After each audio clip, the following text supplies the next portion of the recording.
Hi everyone, welcome back to our channel. So today in this video, I'm going to quickly talk about how to pay later on AliExpress.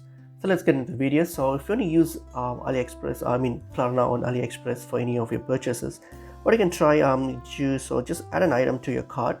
So you can simply add an item to your cart, and then what you can do, so go to the checkout session like how you normally do the checkout. So go to the checkout session, and then when you get to the checkout session here, under the payment method, you will see all the cards that you can use for this payment.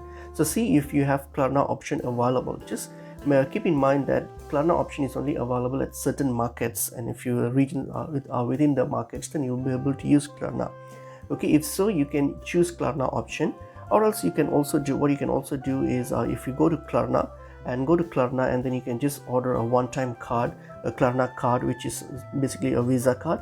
You can order that card from Klarna, and then once you get that card, then you can simply use that card as your bank card, and then use that card and plug in the details and then complete the transaction. So please again keep in mind that this only works at certain regions depending on which market you are in that's eligible for Klarna.